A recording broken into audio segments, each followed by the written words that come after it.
The story really is about the future, so I'll not dwell on the past and where we came from, but I think it's probably useful to put it into context and just explain the background to Fastjet for those of you who don't know us. Lonrho, the African conglomerate, they created an airline in Africa called Fly 540, and they had airlines in Kenya, Tanzania, Angola, and Ghana. And I think the story started with David Lenegas, who was the then chairman of Lonrho, meeting up with Stelios Hagianou, who was the founder of EasyJet. They both live in Monaco, and I think it was along the lines of, we've got this airline, we don't know what to do with it. Stelios gave me a call. We spent a day looking at African aviation, looking at Fly 540, figuring out what we could do. The first thing that struck us was that Africa, all the cities are separated by huge distances, by mountains, jungles, deserts, rivers, lakes, and often all of those things, hardly ever by a road or a railway. And yet there was minimal aviation. So clearly there was an opportunity here. Easy Group, myself with a group of ex-EasyJet and other low-cost airline executives, spent some time putting a business plan together. And back in July 2012, the Lonrho business was reversed into a cash shell called Rubicon, which we eventually renamed Fastjet. So that's the history. Lonrho is no longer with us. They were taken private middle of last year, and their new investors decided to concentrate on their agricultural business and logistics rather than the airline. So that's where we were. The future is what I really want to talk about, and our vision of creating a Pan-African low-cost carrier.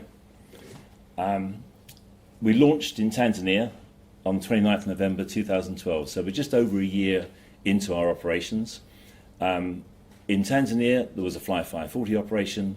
We closed that down and then relaunched as Fastjet.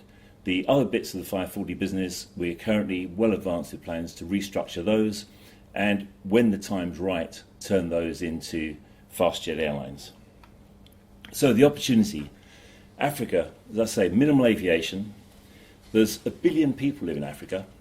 That's 15% of the world's population. The continent represents 20% of the world's landmass. It's got 3% of the world's aviation. So an absolute mismatch. It's got, sadly, an horrendous safety record. Africa accounts for 11 accidents per million flight hours compared to 2 average in the rest of the world. So obviously a huge opportunity to improve things. And we estimate that by 2030, there's going to be a need for another 160 million seats. Currently, when you think about the rest of the world where low-cost aviation works, in the whole of Africa, there are only 2 international regional low-cost routes. One's flown by ourselves from Dar es Salaam to Johannesburg, and the other one's by a South African Airways subsidiary that flies from Joburg to Zanzibar. There's nothing else in the rest of Africa in the way of low-cost airlines. So huge opportunity for us there. As I say, we're already established in Tanzania. We've been flying for just over a year. A hugely popular, hugely successful operation of low-cost carrier. And we've now got plans for growth into lots of other countries. We can continue growing in Tanzania. We need to continue growing there. Our revenues are good and our load factors are good, but we actually need to increase the amount of capacity we offer in Tanzania to cover overheads and turn that operation into profitability. And the opportunities then that we're looking at are Zambia, Kenya, South Africa, and the countries where we've already got the AOCs from an air operator certificate from the old 540 business, which is Ghana and Angola. So our business model, it's very similar to what you've probably many of you experienced with EasyJet or Ryanair or anybody else. But one of the things which we actually do, which an airline in Europe or the Western world wouldn't do, is differentiate ourselves in terms of our standards and safety, because that really needs to be a differentiator in Africa. And that's something which we're determined to do, and we have done. And we operate Fastjet in Africa as though we were a European airline. Doesn't matter what the local requirements are or the local environment, we operate as though we were a European airline. And we operate modern jets. If you look at the average startup in Africa, they buy 30, 40-year-old aircraft and throw them in the sky with minimal maintenance, which accounts for a lot of the safety issues. So we've got modern Airbus aircraft, and we've differentiated our brand with reliability and punctuality. So far, we've had 95% of our flights have arrived within 15 minutes of schedule. That's an international measure of punctuality, which is hugely successful. And we hardly ever cancel a flight. In fact, I think the first flight we cancelled was about 6 months into the operation when we had a series of technical problems. And it hit the newspapers. It was actually headlines. Whereas the local airlines at the time, if their cancellations were publicised in that way, it would be in there absolutely every day.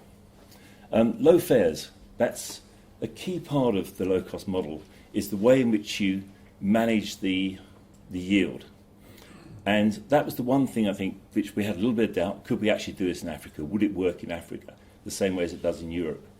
And when we started, we found that the average booking window, so the time between somebody buying their seat and flying, was a matter of hours, because people would turn up at the airport with a wad of cash, look out on the tarmac. Was there an airplane there?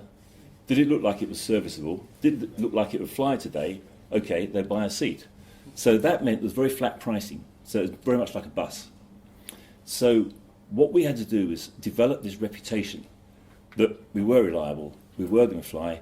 If you buy a seat now for 2 weeks' time or a month's time, yes, we'll carry you. And we have achieved that very, very quickly. Our booking window, not by European standards, but certainly by African standards, we're now up to an average of about 17 days. And we've got people booking 2 months and 3 months ahead.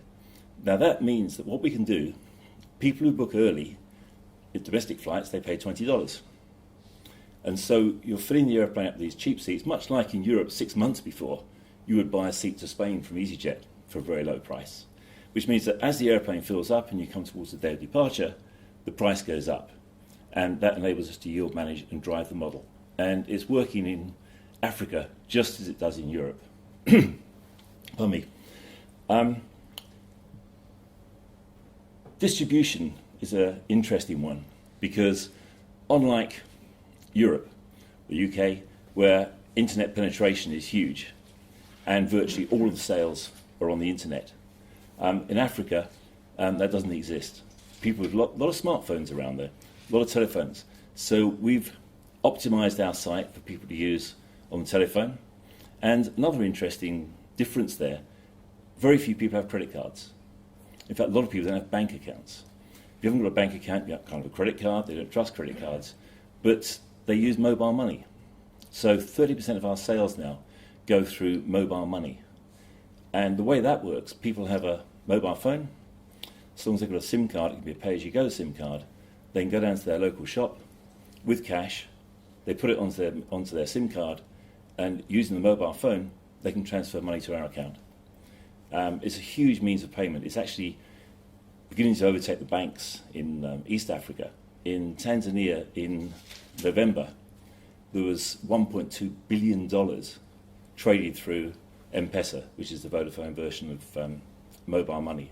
So, huge way of paying, and it's different to Europe.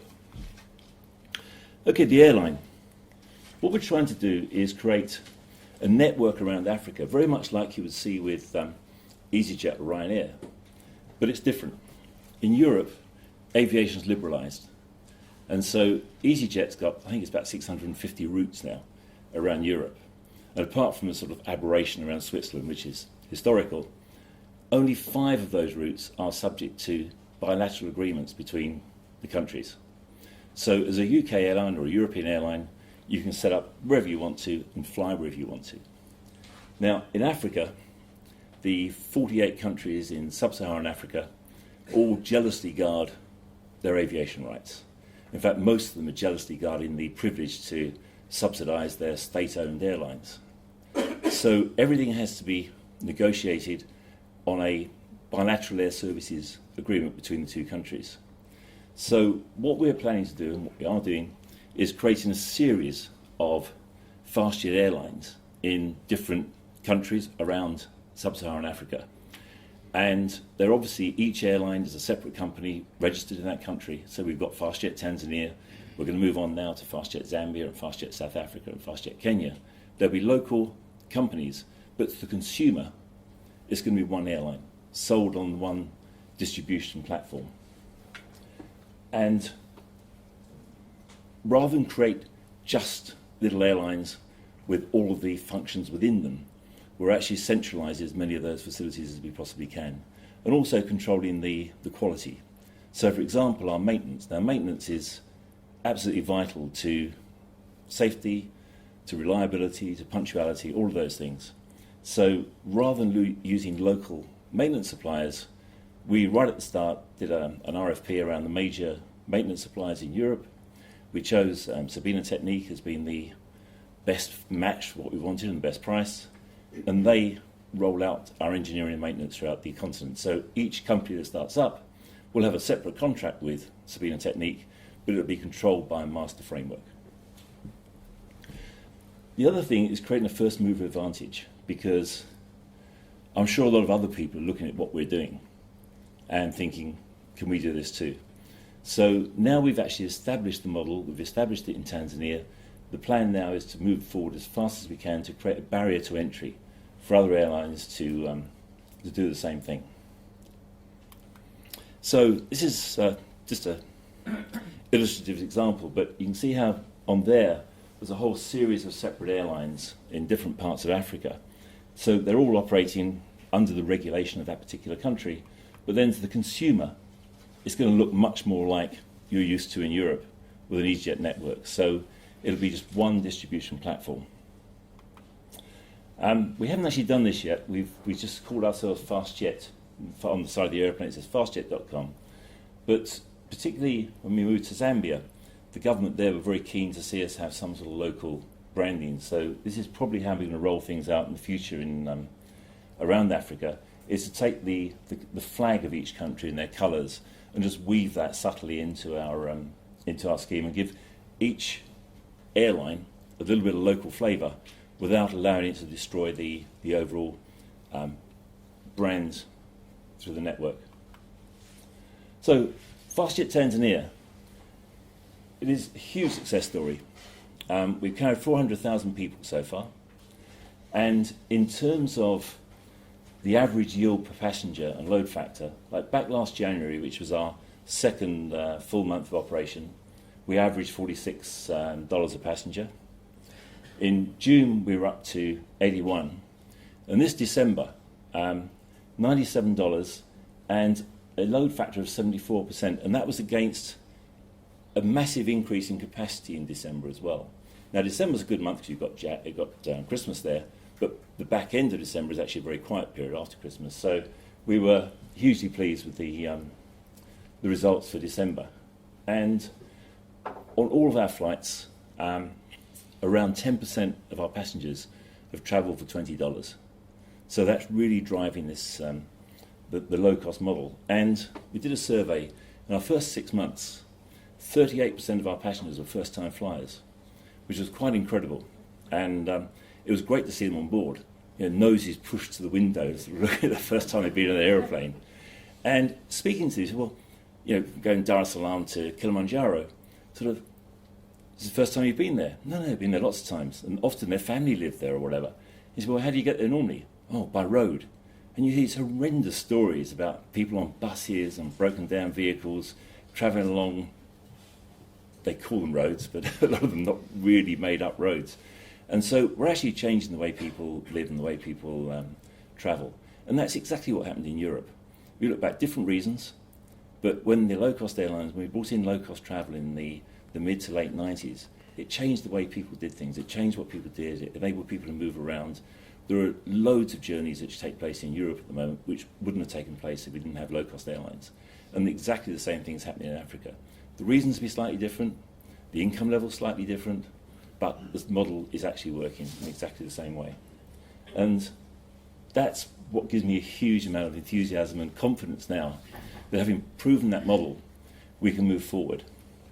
And in terms of size, when we started, I had ambitions to be much bigger than we are now. We've still got 3 aircraft. We're trying to fill those aircraft up and use them properly. But we've actually proven the model. And I was brought back to ground a little bit in terms of saying, oh, you know, we should have been bigger by now. EasyJet at this stage flew from London to Glasgow, Edinburgh, and it just started flying to Amsterdam with 2 aircraft, and that was it. So, we're not far off that same trajectory that EasyJet had. Now, I hope that in the next year, 5 years, we're going to grow at a much, much faster rate. Our punctuality, as I said before, has been absolutely incredible, 90%, 95% average, and cancellations less than 1%. We're operating on Dar es Salaam to Johannesburg, and this Saturday we start flights to Lusaka in Zambia. That's a key route. Zambia being landlocked, they need to get to the coast, they need to be able to trade, and Dar es Salaam gives that to them. Okay, Africa Aviation. The current... I'm taking too long, okay, sorry. African Aviation, you can all read that. I won't go through much of that, but it just gives you some examples of what Africa's currently got and the opportunity that we've got to move forward. This, again, I won't go through this slide in detail. Airline management services, it's a little bit like franchising. What we're not going to do, though, is be like some of the hotel brands around the world, where the label on the door is the same, but quality and size totally different. The airline management services model is a way of spreading this brand through Africa more rapidly with less capital deployed, but with a very, very strict control over the quality. Right, profitability. What I've put in there is EBITDA margins for a bunch of low-cost airlines. The red column there is our prediction of where we could be. AirAsia is up over the 30%, and Air Arabia was down in that area until reasonably recent. Now, Africa is very similar to that. It's virgin territory, it's a huge opportunity, and I believe that as we establish the Pan-African airline, we can achieve margins which could be very, very similar to those that were achieved in the Middle East and the Far East when low-cost airlines started. That, again, just a very quick slide there showing where the multiples that low-cost carriers trade on. Right, finally, I think we've got a very clear strategy. Huge success in Tanzania. Hugely popular what we're doing. The Minister of Transport there was quoted recently. Somebody asked him about Fastjet, and he said, gosh, he said, if there's an election tomorrow, they'd win. We've actually become hugely popular. We're the most liked airline in Africa on Facebook. So the opportunity is huge to continue developing this Pan-African network through the next few years, and to use the AMS model to expand more rapidly without having to deploy quite so much capital. And we're restructuring the old 540, which is the past. The future's all about Fastjet. So, thank you.